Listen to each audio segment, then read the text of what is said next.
네, 학생 여러분들 안녕하세요. 구준모 교수입니다. 오늘은 연력학 이제 2장을 챕터 2를 이제 끝낼 것 같고요. 오늘 챕터 3로 옮겨갈 것 같아요. 우리가 연력학이라는 게 크게 에너지, 그다음에 엔트로피, 그다음에 물성치를 배운다 그랬는데요. 연력학 제일법칙에 대한 개념을 2장에서 조금 이제 얘기를 했고요. 3장에서는 주로 이제 물성치 관련해서 얘기를 할 거예요. 아마 우리 그 학생들 리뷰 중에 이제 피드백 중에 물성치에 대해서 아직 안 배웠다라고 하는 분들이 있는데 이제 배우기 시작할 테니까 이제 3장을 조금만 기다려 주시면 될 것 같아요. 자, 그럼 오늘 이제 공부할 이제 에너지 변환 효율부터 이제 설명을 드리도록 할게요.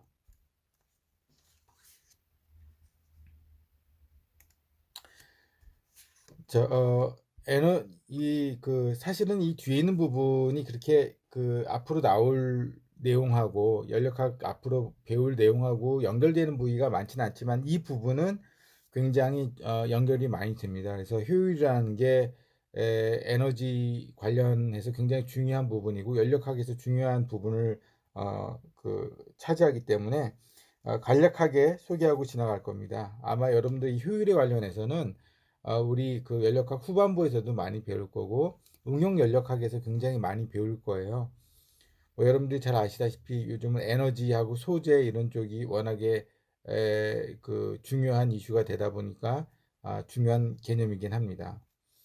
이 효율이라고 하면 기본적으로 인풋 대비 아웃풋이라고 보시면 돼요. 여기 보시면 인풋 대비 얼마만큼의 아웃풋이 나오느냐.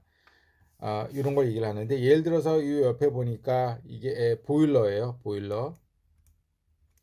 보일러인데 예를 들어서 보일러라는 거는 물의 온도를 찬 물을 받아서 따뜻한 물로 내보내는 게 보일러거든요. 그래서 그거 같은 경우에는 인풋이 뭐냐면은 이 보일러를 통해서 물을 데워야 하기 때문에 열량을 줘야 되잖아요. 그 열량은 뭐 예를 들어서 여기는 이제 표에도 나와 있지만 가스, 뭐 이제 우리 같은 경우에는 뭐죠? 그 내추럴 가스, 도시가스 같은 걸 이용하는 경우도 있고요. 그 다음에 전기 히터가 있을 수도 있습니다. 외국에는 전기 히터들도 굉장히 많이 사용을 합니다. 근데 이제 가스 같은 경우는 뭐냐면은 내가 CH4가 이제 주성분이겠죠. 이제 메탄을 태워서 거기서 나오는 열량을 가지고 그 열량을 물에다 집어넣는 거죠. 그럼 뭐냐면 물이 나의 시스템이고 혹은 물이 지나가는 패스 중에 그 길목에 보일러 입구부터 보일러 출구까지를 나의 컨트롤 볼륨이라고 한다 그러면 여기다 그려볼까요? 여기가 이제 보일러에 실제로 물이 들어가고 물이 이제 이쪽으로 나오는 이런 이제 보일러 내부라고 한다 그러면은 이 내부 부분을 나의 컨트롤 볼륨으로 잡을 수가 있는 거죠. 그랬을 때 외부에서 가스를 때워서 열량을 이 시스템 안으로 이렇게 집어넣어 주는 거죠. 그렇게 되면은 이제 물의 온도가 올라가서 이제 나가면서 입구보다는 출구 쪽의 온도가 높아져서 이제 그걸 가지고 우리가 이제 사용을 하는 거죠. 그러면은 실제로 내가 이 효율이라는 걸 어떻게 정하느냐? 내가 연료를 떼어서 집어넣는 열량분에 봅시다. 그러면 어떻게 되냐면 보일러의 효율은 내가 어떤 보일러를 때우기 위해서 연료를 사용한 연료의 미안합니다.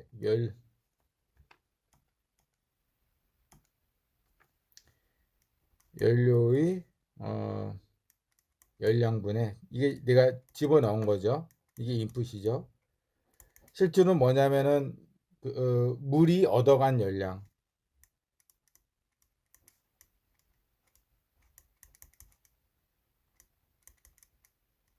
요 B가 되겠습니다. 이게 아웃풋이에요. 자, 일반적으로 내가 이렇게 가스를 때우다 보면은 내가 물만 데우는 게 아니라 그 주위에 있는 구조물이라든지 뭐 이런 걸 통해서도 또 열이 빠져나가고 하기 때문에 내가 실제로 때운 그 연료가 가지고 있는 열량을 100% 물에 전달하지는 못합니다. 그래서 여기 밑에 보시면은 가스 같은 경우에 기존의 어떤 컨벤셔널한 경우에 55%다. 이게 보통 어떠냐면 연소가 있으면은 연소가스를 바깥으로 버리잖아요. 근데 그 연소가스 자체가 가지고 있는 열량이 굉장히 많아요. 온도가 높은 상태에서 나가기 때문에. 그래서 그걸 그냥 내보내는 옛날 같은 경우는 한 50% 정도밖에 효율이 안 된다는 거죠. 근데 요새 컨덴싱 보일러처럼 내가 그 외부로 빠져나가는 그, 그 뭐라 그러죠? 배기가스에 열을 다시 열교환을 해서 내가 그 다시 빼와서 물에다 전달을 해주게 된다 그러면은 효율이 좀 더 올라가서 62%. 뭐 요새 그 컨덴싱 보일러 같은 거 설명 많이 하잖아요. 그런 게 다 이제 열을 다시 회수를 해서 사용하는 그런 경우가 되겠습니다. 그런 경우에는 이렇게 열 효율이 조금 이제 향상이 되겠죠.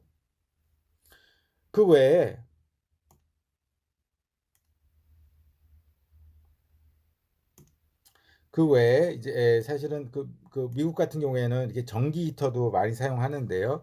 전기 히터 같은 경우에는 우리가 잘 알지만 전기는 100% 열로 바뀌거든요.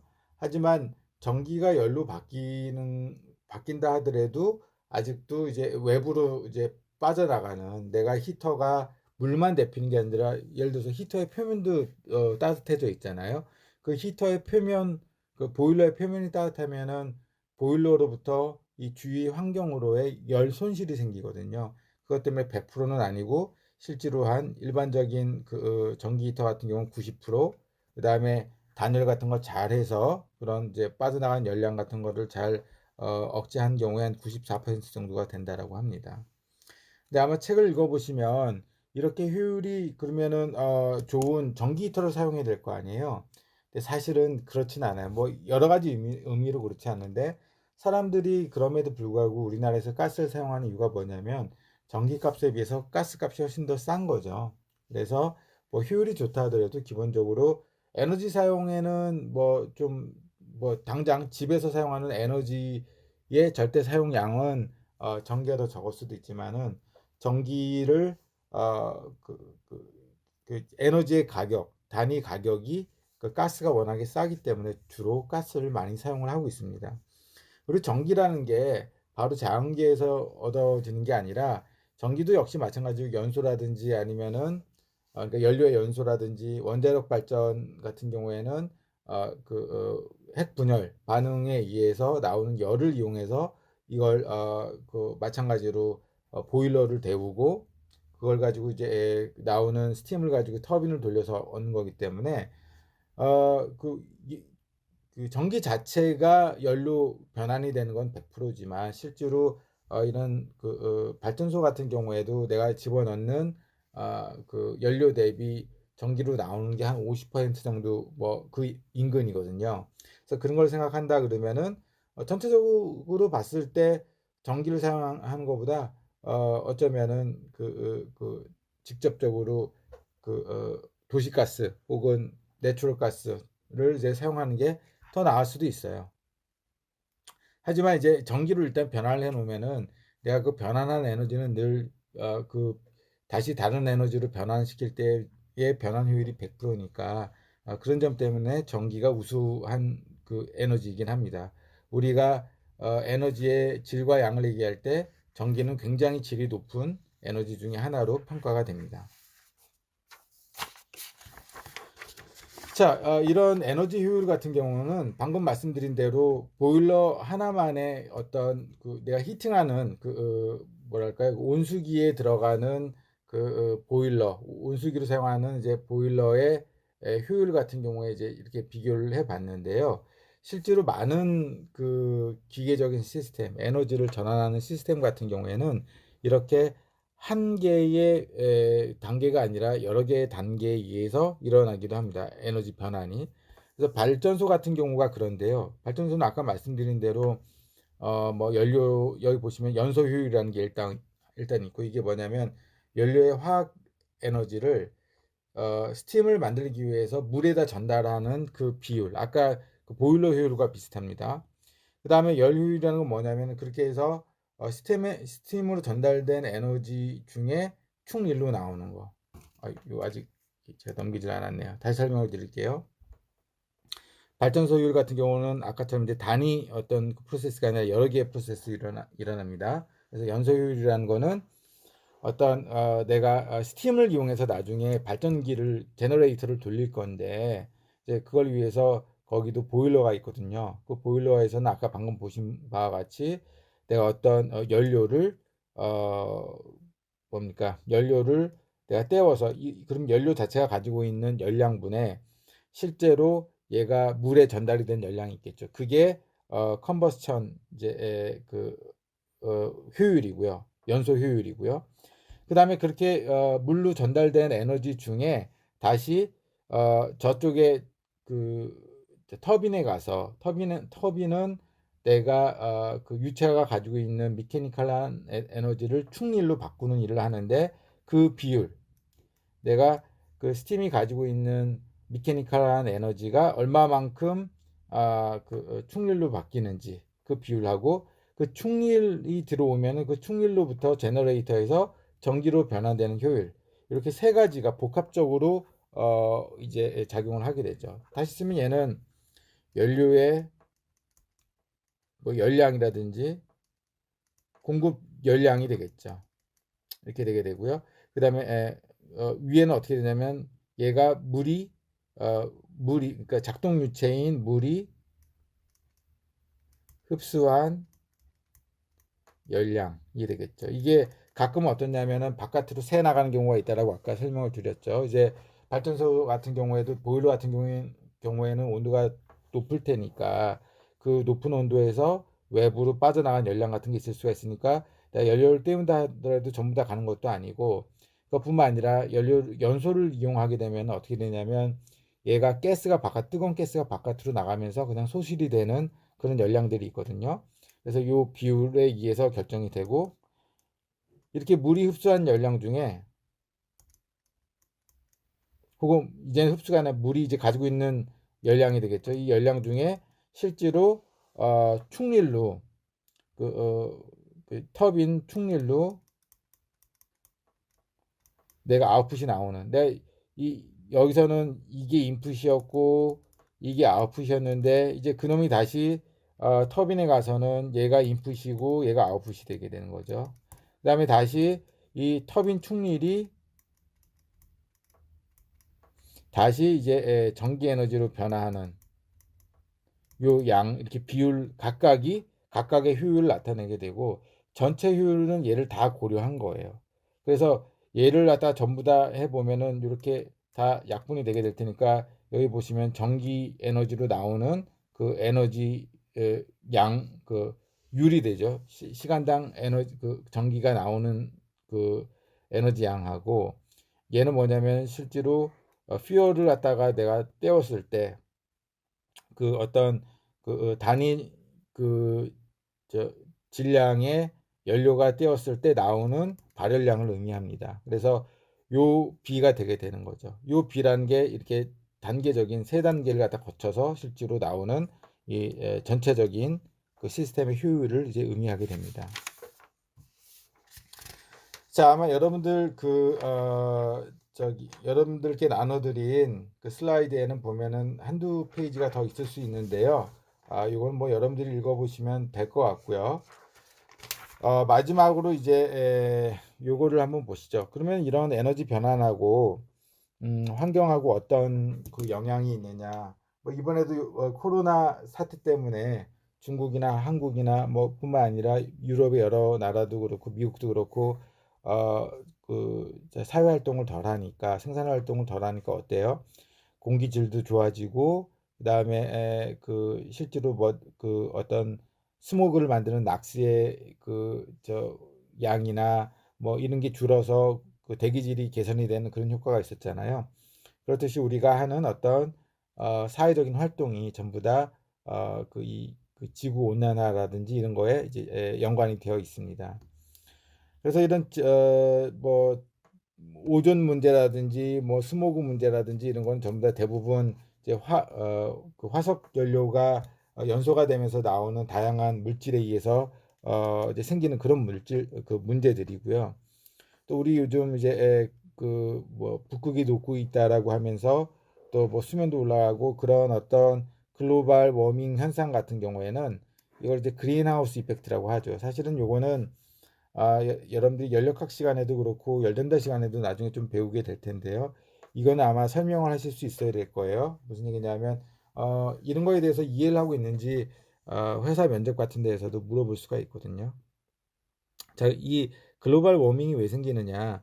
기본적으로 우리 지구 여기 그림에 나와 있는 지구는 힙 밸런스에 원래 있었어요. 무슨 얘기냐면은 그 태양에서 오는 열량하고 여기 들어오는 열량하고 이제 지구가 배출하는 열량이 옛날에는 밸런스에 있었어요.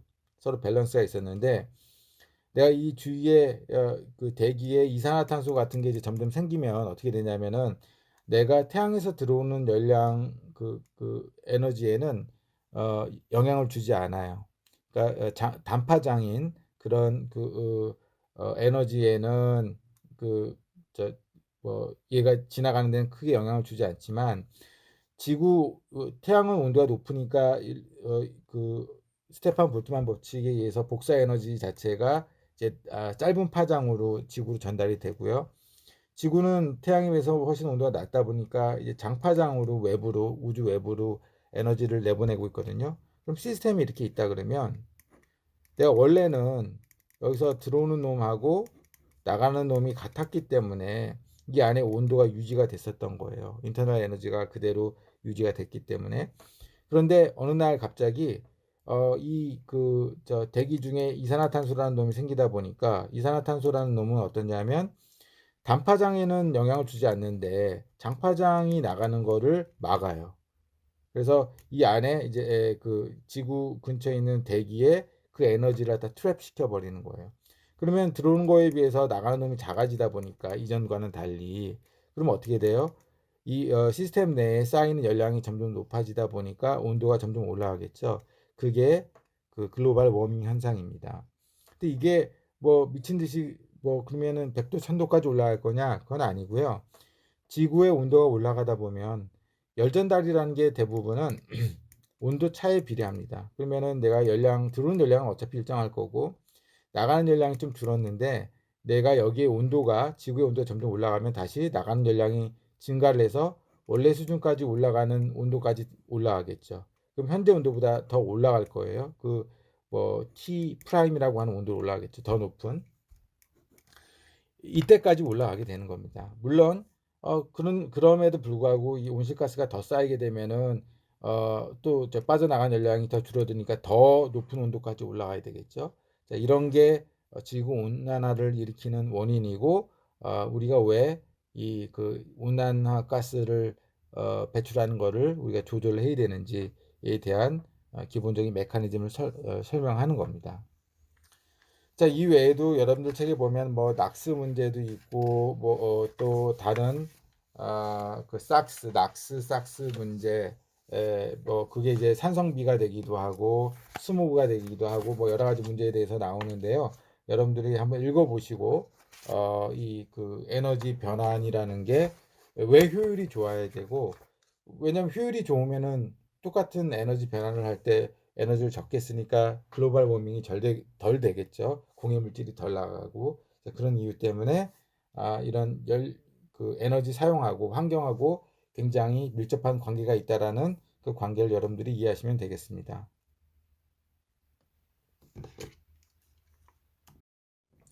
네, 여러분들 이제 드디어 이제 3장입니다. 우리가 2장에서 시간을 좀 많이 소비를 했는데요. 뭐 그럴 만한 충분한 가치가 있었고요.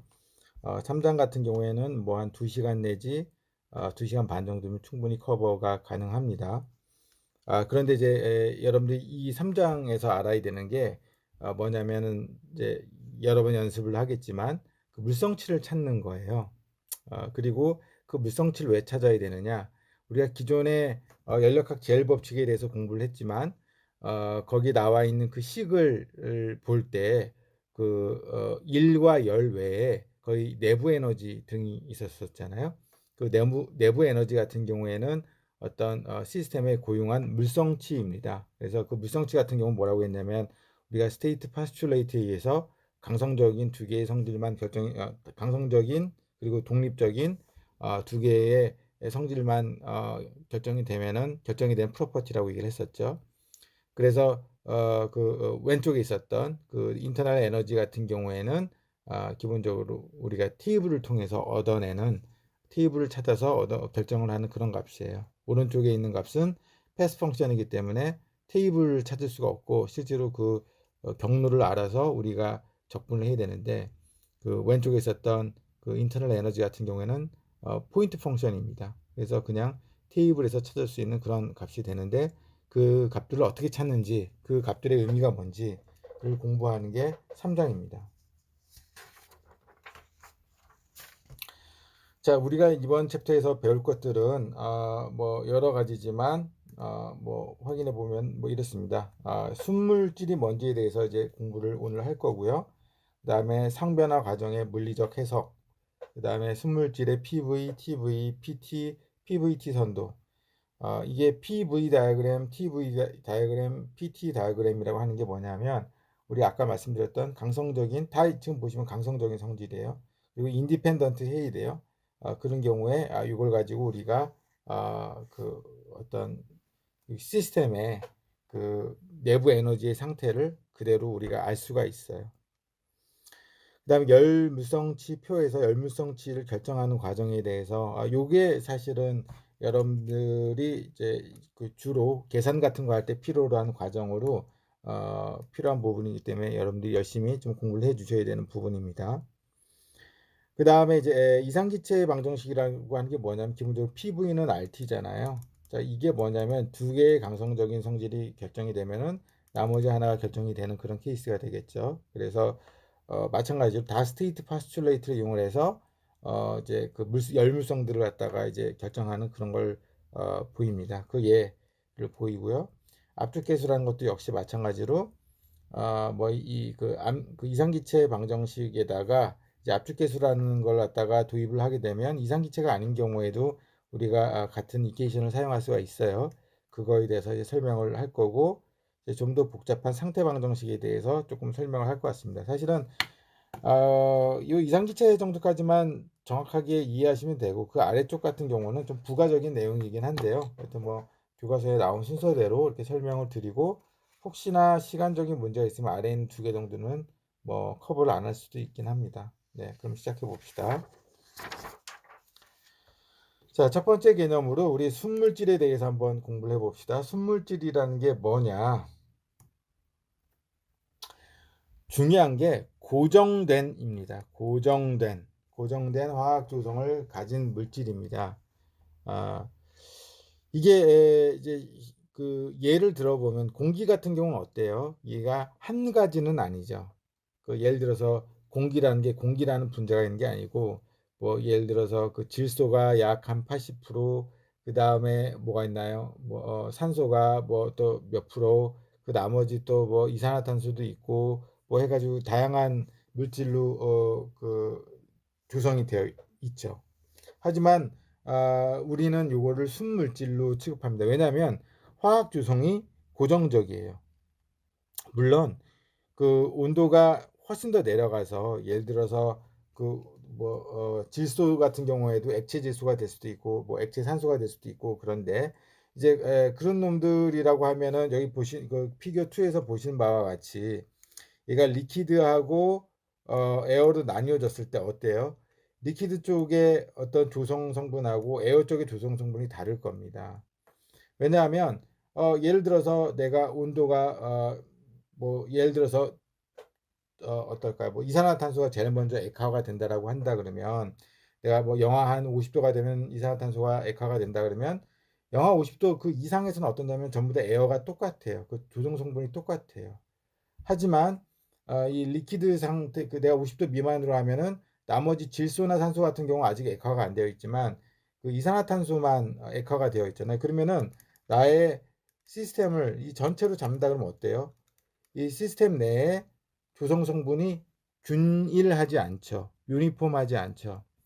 그래서 우리가 연력학에서 배우는 시스템은 어떻다 그랬냐면 그 시스템 내부에는 언제나 화학적인 평형이 있어야 된다고 얘기를 했었습니다. 그거 말고도 여러 가지가 있었죠. 뭐 기계적 평형도 있었고 뭐 화학적 평형도 있었고 또 그 외에 다양한 열적 평형도 있었고 뭐 여러 가지가 있었는데, 이렇게 되면은 화학적인 평형이라고 하는 가정에서 벗어나기 때문에 이렇게 상이 분리가 되고, 상이 분리가 되면서 조성 성분이 달라지는 경우 우리가 다룰 수가 없습니다. 연력학에서는. 그럼 어떻게 다루느냐?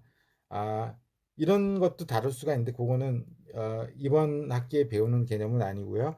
좀 더 여러분들 열전달이라든지 아니면 이후에 그 대학원 과목으로 이제 넘어가게 되면 이런 것도 다룰 수 있는 방법에 대해서 공부를 하게 됩니다.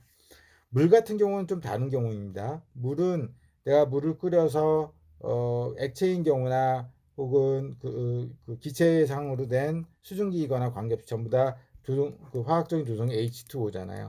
얘는 상은 두 개지만 내가 이 내부에 있는 화학적인 조성은 똑같은 거예요. 이런 경우가 이제 순물질이에요.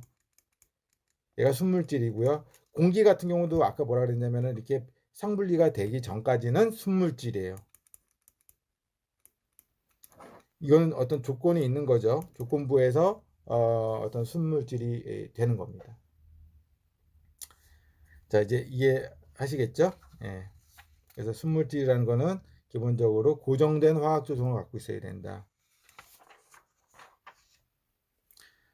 방금 이제 순물질에 대해서 이제 공부를 했지만, 이번에는 이제 순물질의 상에 대해서 설명을 드리겠습니다.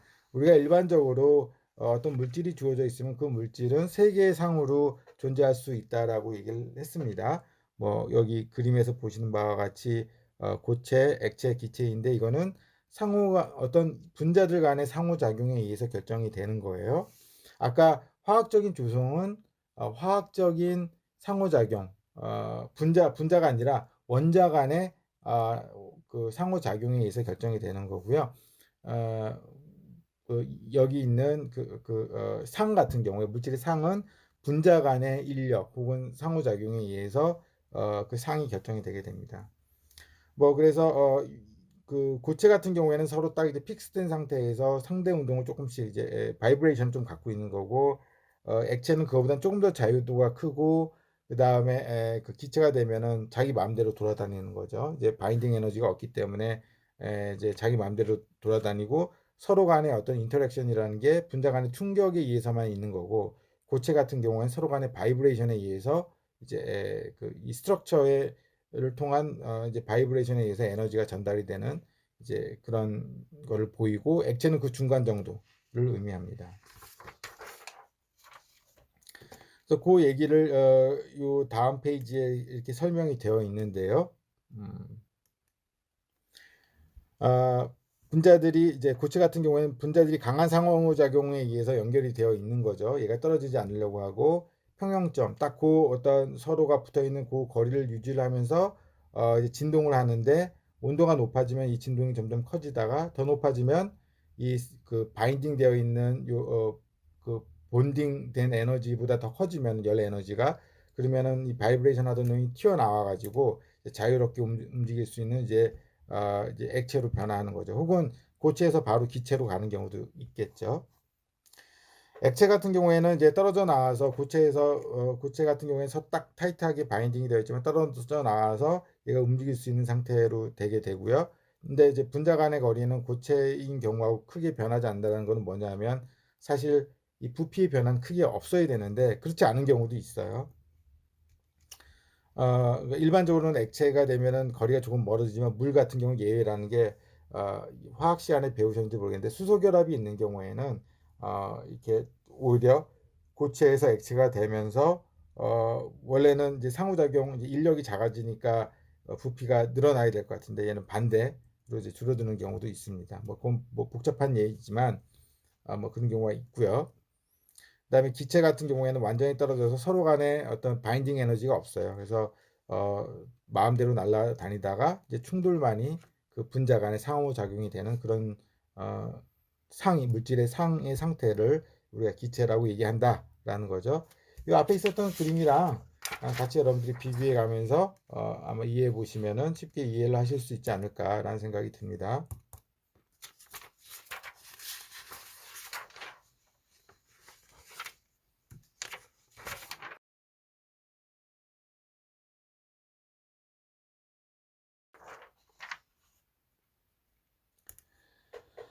자, 이제 순물질의 이제 상변화에 대해서 설명을 드릴 건데요.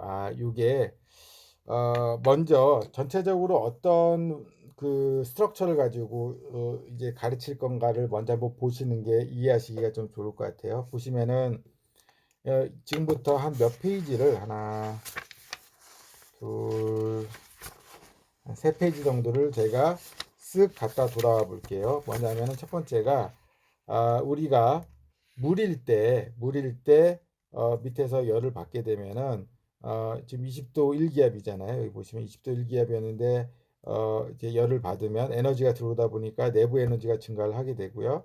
그거에 따라서 점점 부피도 조금 이제 변화해 가면서 온도가 올라가겠죠. 자, 온도가 올라간 다음에 얘가 물이 1기압에서 사실은 나중에 또 설명을 드리겠지만 여기 피스톤 실린더 시스템에서 이 위에 부분이 대기 중에 노출이 되어 있으면은 그 얘기는 뭐냐면은 뭡니까 이 그 피스톤 내부에 그 압력이 일정하게 유지가 된다는 얘기예요. 얘가 프리하게 올라갔다 내려갔다 할 수가 있다 그러면 왜 그런지에 대해서는 또 좀 이따 또 설명이 됩니다. 자, 그래서 얘가 100도가 되게 되고 그럼 살짝 볼륨이 늘어났어요. 그 다음에 여기 보시면 어떠냐면은 상변화가 일어나고 있는 중이에요. 보시면 어떠냐면 열을 주게 되면 에너지가 이제 들어오게 되고 온도가 아까 100도까지 올라갔는데 그 다음에는 온도가 전체적으로 변화하진 않아요. 다 100도인데 일부는 내가 포화되어 있는 액체 상태, 그다음에 일부는 포화 기체 상태로 있는 거예요. 포화 증기 상태. 이게 도대체 뭐냐? 그거는 이제 곧 설명을 드릴 테니까. 하지만 우리가 잘 아는 거는 우리가 100도씨에 대해서 물이 끓으면 온도가 변하지 않고 내가 자멸에 의해서 물이 액상에서 기상으로 변한다는 건 이미 알고 있죠. 그게 이제 좀 시간이 지나면은 여기 있었던 세츄레이티드 리퀴드가 점점 없어지면서 전체적으로 이제 그 베이퍼 상태, 증기 상태가 되고요. 얘는 이제 세츄레이티드 베이퍼 상태가 되게 되는 거예요.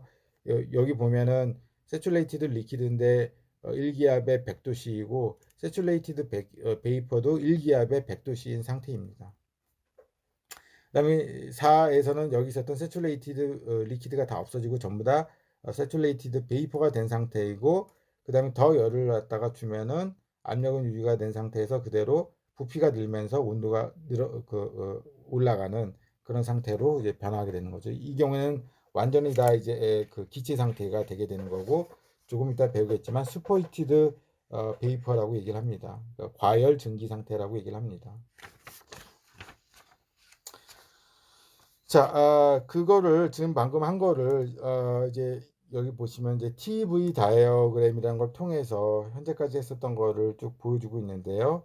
내가 여기가 그 스몰 v, 그러니까 비체적이고요. 그 다음에 여기 온도인데 처음에 여기 있다가 20도에 있다가 열을 받으면 내가 그 비체적이 살짝 증가를 하면서 온도가 여기 100도까지 올라갑니다. 그러면은 내가 보면은 그 최적은 증가하고 온도가 높아져야 되니까 요 위로 올라와서 2번이 되게 되는 거죠.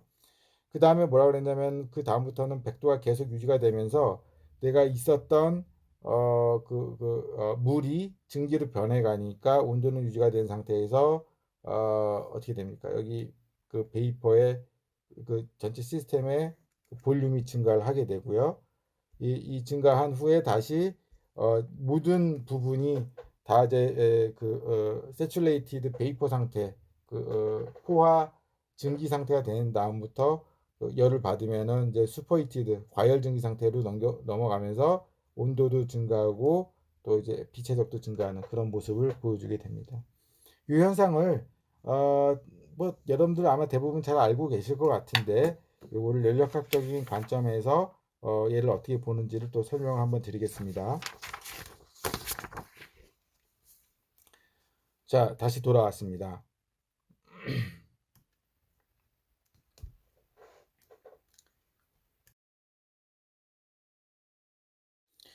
자, 현재 저 라면물을 수도에 그 꼭지에서 받아서 이렇게 피스톤 실린더 시스템에다 집어넣은 다음에 그 다음에 이제 물에다가 이제 그 가스 레인지 위에 올려놓으면 온도가 쭉 올라가기 시작을 하겠죠. 그래서 이제 그 압력은 아까 말씀드린 대로 이렇게 유지가 된 상태에서 온도가 올라가서 100도가 되게 됩니다. 그 사이에 이제 부피는 살짝 이제 늘어나게 돼요. 근데 이제 여기 이렇게 저 100도, 그러니까 1기압일 때는 100도고요. 얘가 온도가 이제 압력이 낮아지면 더 낮은 온도에서 끓는 거 아시죠? 그래서 왜 높은 산에서 밥을 하게 되면 설 익는다 이런 게 이제 압력에 따라서 그 끓는 온도가 달라지긴 하거든요. 여튼 뭐 대기압을 유지하면서 얘가 그 열을 받으면은 내가 온도가 올라가면서 여기 이제 여기 세츄레이티드 리퀴드 포화 액체 상태가 되게 됩니다. 포화 액체 상태라는 게 뭐냐면 딱 그 주어진 압력에서의 끓는 점이 된 거예요. 이제 주어진 압력에서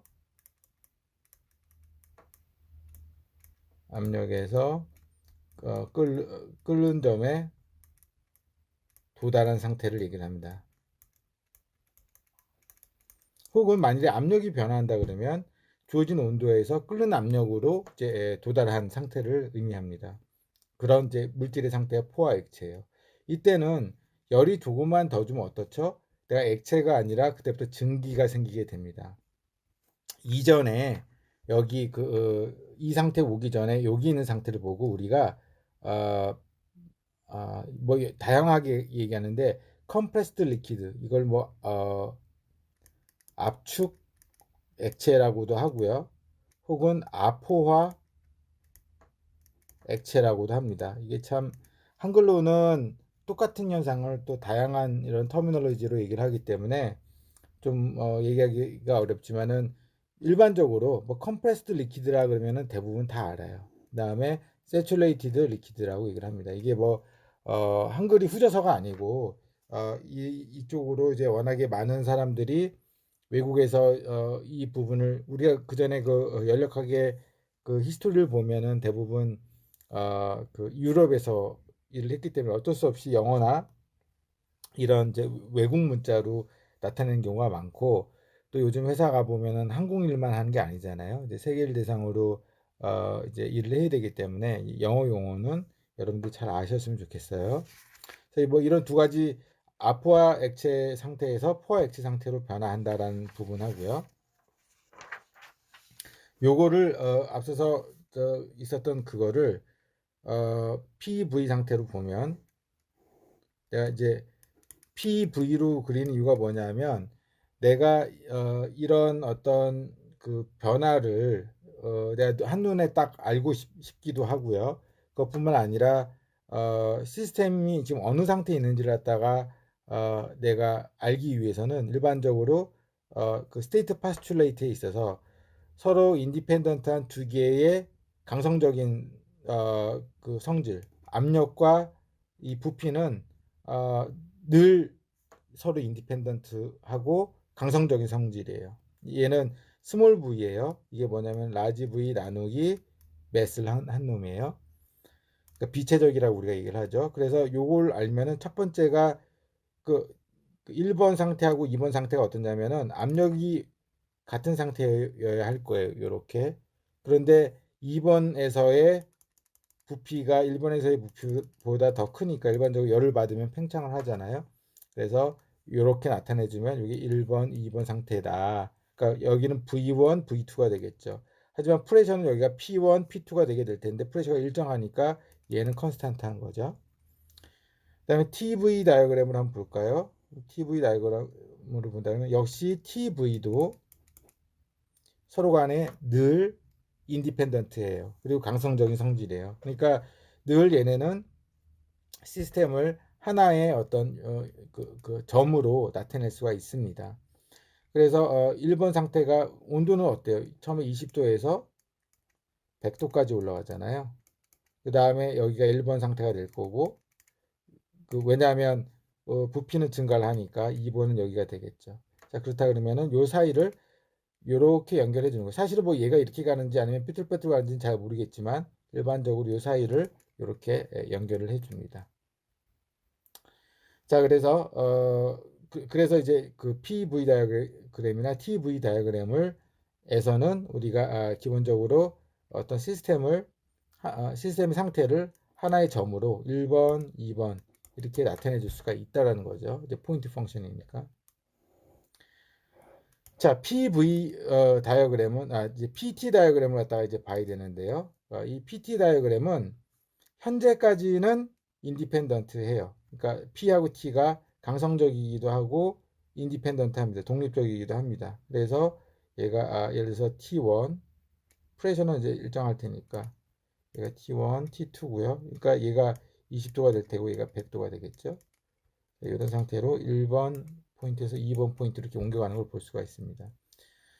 그런데 뭐 이제 다시 설명을 하겠지만 내가 100도에서는 보면 어때요? 내가 그 내부에 그 부피가 마구 변하잖아요. 빛체적이 이제 마구 변화할 거예요. 왜냐하면 들어가 있는 매스는 똑같은데 그 냄비 내에 들어가 있는 혹은 피스톤 실린더 내에 들어가 있는 그 이 안에 물질의 양은 똑같잖아요. 근데 여기 이 상태에서 포화 액체 상태에서 열을 더 주면 수증기가 발생을 하면서 부피가 늘어나죠.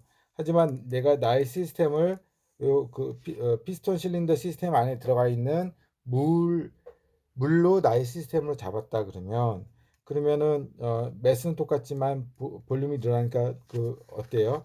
그러면 비체적이 늘어나겠죠. 비체적이 늘어나기 때문에 그 경우라고 한다 그러면은 근데 여기는 PT 다이어그램에서는 그 상태를 어때 구분할 수가 없죠. 좀 더 압력하고 온도는 일정하니까. 근데 지금 보면 이 TV 다이어그램 같은 경우에 얘가 점점 어떻게 돼요? 내가 온도는 일정한 상태에서 볼륨이 늘어나잖아요. 내가 그 중간에 있는 뭐 3번 어떤 포인트라고 한다 하더라도 얘를 보여줄 수가 있는데 구분해서 볼 수가 있는데 얘는 2번과 3번이 같은 포인트에서 나타나게 됩니다. 그러니까 PT 다이어그램으로는 내가 어떤 상변화가 되는 경우에는 P하고 T가 서로 종속적이기 때문에 이 2번하고 3번을 PT 다이어그램을 이용해서는 우리가 나타낼 수가 없게 됩니다. 상변화가 있을 때는 P와 T는 종속적이에요. 그래서 우리가 스테이트 파스툴레이트에서 서로 독립적인 두 개의 강성적인 프로퍼티가 있으면 시스템이 결정이 된다 그랬는데 PT 다이어그램 프레셔하고 템퍼러처만 주어졌는데 그게 만약에 상변화 중이라 그러면 그 경우에는 우리가 이 둘이 독립적이라고 얘기할 수가 없어요. PV 다이어그램에서는 어떤가요? 프레셔는 일정하게 유지가 되면서 이제 그 얘가 그 볼륨이 늘어날 테니까 이런 식으로 역시 PV 다이어그램에서는 아까 말씀드린 대로 PV 다이어그램이나 TV 다이어그램에서는 늘 얘네들이 서로 그 독립적인 강성적인 그 프로퍼티이기 때문에 이 두 가지 그 플롯을 그리는 경우에는 늘 우리가 시스템을 한 점으로 나타낼 수고 시스템의 상태를 한 점으로 나타낼 수가 있게 됩니다. 자, 세츄레이티드 베이퍼가 뭐냐 하면은 자, 이런 상태예요. 내가 실제로 그 처음에 포화 액체 상태였다가 내가 열을 더 집어넣어 주면은 그때부터 수증기가 생기게 됩니다. 그래서 쭉 더 가서 100% 수증기가 남은 이 상태가 뭐냐면 포화 수증기 상태예요.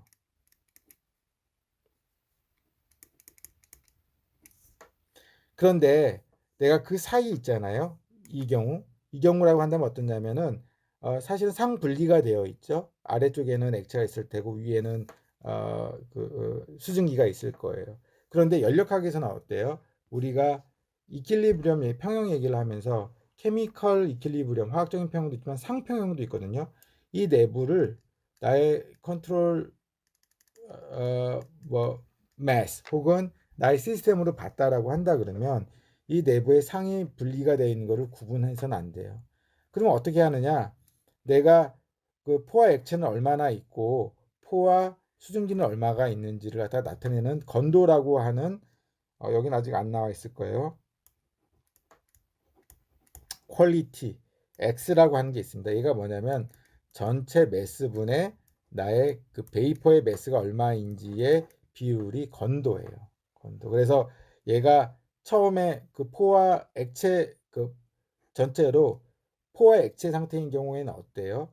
그때는 건도가 0이죠. 왜냐하면 베이퍼 양이 하나도 없으니까. 얘는 0부터 완전히 이렇게 포화 수증기 상태가 되는 경우에는 얘가 1이 되겠죠. 0부터 1 사이를 변하는 그런 값이 되게 됩니다. 건도는.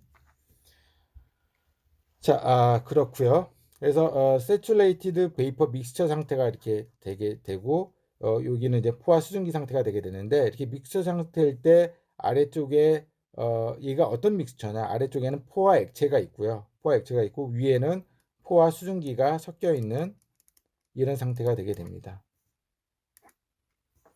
자, 이 이후에 이제 더 열을 받게 되면은 포화 수증기가 아니라 얘는 과열 증기라고 합니다. 과열 수증기 혹은 과열 증기라고 합니다. 그래서 열을 더 받으면은 이미 이제 여기 온도가 압력하고 온도하고 커플이 되어 있는 서로 동속적인 단계를 이제 벗어나서 다시 이건 다시 P하고 T가 독립적이 되는 거예요. 그죠? 이런 식으로 이제 변화해 가게 됩니다. 그래서 이렇게 보면은 앞에 거부터 한번 볼까요? 이제 개념을 여기 있는 어때요? 압축 액체 혹은 아포화 액체인 상태부터 이제 그 포화 액체, 그 다음에 여기 포화 액체와 포화 수증기의 혼합물, 그 다음에 여기 포화 수증기 상태, 그 다음에 과열 증기 상태 이렇게 변해 간다는 거를 여러분들이 이 다이어그램을 쭉 보시면서 이해하시면 됩니다.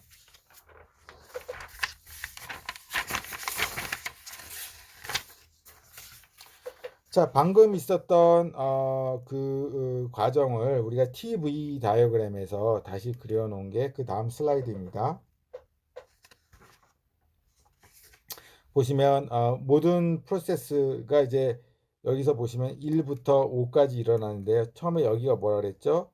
여기가 아포화 액체, 여기가 아포화 액체 혹은 압축 액체 상태고요. 그 다음에 여기가 요 포인트가 뭐냐면 포화 액체 상태예요. 이 포인트가 포화 수증기 상태예요. 요 중간은 어떻죠? 그럼 요 둘의 혼합물 상태죠. 뭐와 뭐의 혼합물이냐? 포화 액체와 포화 수증기의 혼합물 상태이고요. 이쪽에 가서는 이제 과열 증기 상태가 되게 됩니다. 그거를 1번부터 내가 그 열을 받으면은 그 피스톤 실린더 시스템 내에 얘가 쭉 요 1번에서 2번으로 왔다가 2번에 3번, 4번 가고 5번 가고 이렇게 되고요. 다시 열을 빼면은 식혀주면은 이렇게 내려와서 다시 이 변화 구간을 지나서 원래 상태대로 이제 돌아올 수 있게 되는 거죠. 이때 이제 넣고 빠지는 열량은 똑같아요. 이러나 저러나 요 라인을 따라서 올라가는 경우하고 내려오는 이 과정이 똑같이 일어나기 때문에 그런 경우라고 한다 그러면은 들어간 열량이나 나온 열량이 이제 똑같아지는 거죠.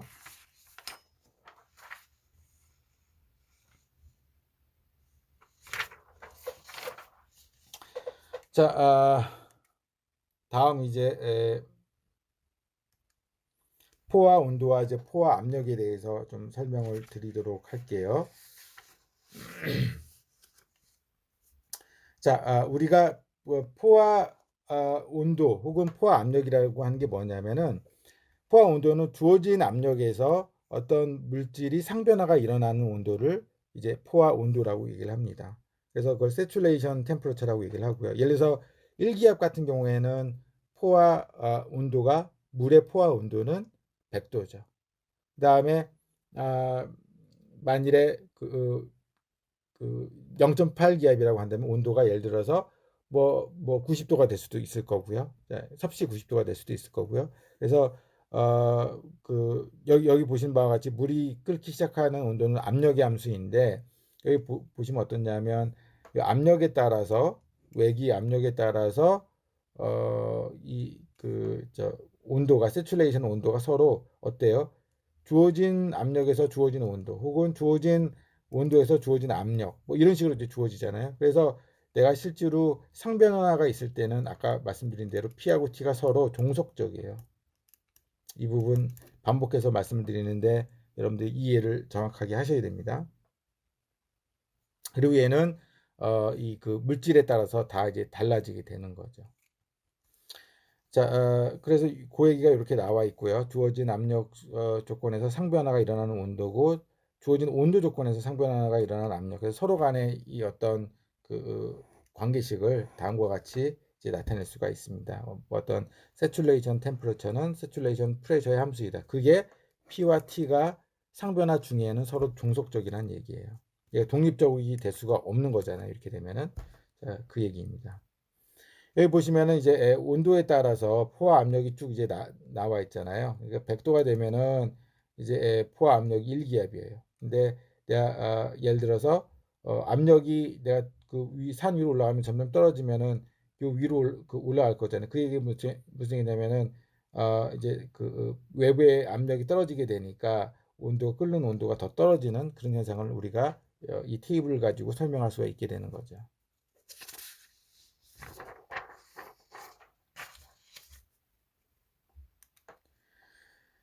자, 이제 자멸의 개념에 대해서 좀 설명을 드려야 하는데요. 자, 자멸이라는 거는 상변화 과정 중에 흡수되거나 이제 방출되는 에너지 양이라고 얘기를 했고요. 이게 왜 그러냐면 어떤 그 이 분자들 간에 가지고 있는 결합을 끊거나 아니면 그게 연결이 되거나 하는데 쓰이거나 그걸로부터 어떤 분자 간의 결합이 떨어지면서 나오는 열량이거나 이제 이런 에너지를 나타내기 때문에 상변화 중에는 늘 어떤 열이 에너지가 들어가거나 혹은 나오는 경우가 있습니다. 그래서 그 열량을 그 에너지를 잠열이라고 하는 거죠. 왜 잠열이라고 하느냐? 사실 에너지인데 이게 일반적으로 그러니까 사실 잠열이 아니라 힛이라는 것보다는 레이턴트 에너지가 사실은 맞는 얘기예요. 왜냐하면은 흡수되거나 방출되는 에너지 양이니까. 근데 실제로 이 시스템에서 나온 그 열량이 일반적으로 외부로 나가거나 들어오거나 하기 때문에 아마 열이라고 붙이는 것 같아요. 제가 생각하기엔. 하지만 요 자체가 만약 단열이 되어 있다 그러면은 거기서 나오는 열량 혹은 거기로 들어가는 열량이 딱 이제 픽스가 되어 있는 상태에서 내가 열 교환이 열 교환이 열 전달이 일어날 수 없는 상태라고 한다면 인터널 에너지를 높이거나 낮추는 그런 형태로 에너지 형태로 이제 그 작용을 하게 될 겁니다. 이 자멸 중에 그 용융열이라고 하는 거는 이제 고체가 액체로 변화해 가면서 이제 어떻게 되죠? 그러면은 고체가 액체가 되면은 에너지를 어, 어떻게 되나요? 흡수를 해야 되죠. 흡수를 해야 되죠. 그러니까 이제 용융 중에 흡수되는 그렇죠? 흡수되는 에너지 양이 되게 되겠죠. 응고할 때는 반대로 내놔야 되니까 이제 그 크기는 같고 사인은 반대다라는 얘기입니다. 기화열 같은 경우는 기화 과정 중에 흡수되는 이제 에너지 양이고 이제 액화열 같은 경우에는 크기는 같고 이제 방향이 반대니까 마이너스가 되게 됩니다. 그래서 자멸 같은 경우에는 이제 상변화가 일어나는 온도 혹은 압력의 함수다라고 이제 나타나 있는데요. 네, 이거는 아까 지금은 잘 이해가 안 가시겠지만 내가 주어진 온도에서 얘가 그 상변화가 일어나게 되면은 그거에 따라서 나가거나 들어오는 잠열이 달라지게 됩니다. 주어진 온도나 주어진 압력 조건에 주로 압력에 대해서는 크게 영향을 받지 않는데 온도에 대해서 영향을 많이 받거든요. 그건 나중에 이제 테이블 배울 때 딱 보시면 이게 무슨 얘기인지 아실 수 있어요. 그래서 이유 확인이라고 되어 있습니다. 1기압에서의 물의 용융열은 333.7kJ/kg이고 기화열은 2256.5kJ/kg이다. 1기압에서는 그렇고 이거보다 높은 경우랑 작은 경우에 낮은 경우에 그 압력이 다르거나 혹은 그거에 따라서 이제 상변화 일어나는 온도가 달라지잖아요. 그에 따라서의 용융열이나 기화열은 크기가 달라집니다. 대기압은 올라갈수록 아마 잠열은 떨어지는가 봐요. 그다음에 죄송합니다. 대기압은 산 높이 올라갈수록 떨어지게 되니까 이제 끓는 온도가 떨어지게 된다는 얘기죠. 예. 자, 여기 보시면은 그래서 그 아까 말씀드렸다시피 그 높이 올라감에 따라서 내가 어떻게 돼요? 여기 외기에 그 대기압이 떨어지는 거죠. 사실 대기압이라는 게 그 위치 위에 있는 공기의 무게라고 생각하시면 쉽거든요. 올라가면 올라갈수록 그 위에 있는 공기가 더 작아지잖아요. 그러니까 압력이 떨어지는 거예요. 그랬을 때 이제 그 끓는 온도가 어떻게 변화하는지, 예를 들어서 내가 1000m쯤 올라가면 우리나라 한라산이 뭐 한 2000m쯤 되잖아요. 그러면 한 80도에서 물이 끓으니까, 죄송합니다. 80kPa니까 한 0.8 기압 정도가 되게 되니까 93.3도에서 이제 그 밥이 되게 되는 거죠. 자, 요 정도. 여기 다음까지 있나요? 한번 볼까요? 없군요. 네. 자, 이번 주에는 한 요 정도까지 공부를 할 것 같고요. 이제 그 정리 단계로 넘어가 보도록 하겠습니다. 네, 자, 오늘 공부했던 내용들을 한번 정리해 봅시다. 그래서 맨 처음에 우리가 배웠던 내용이 이제 효율이었죠, 효율.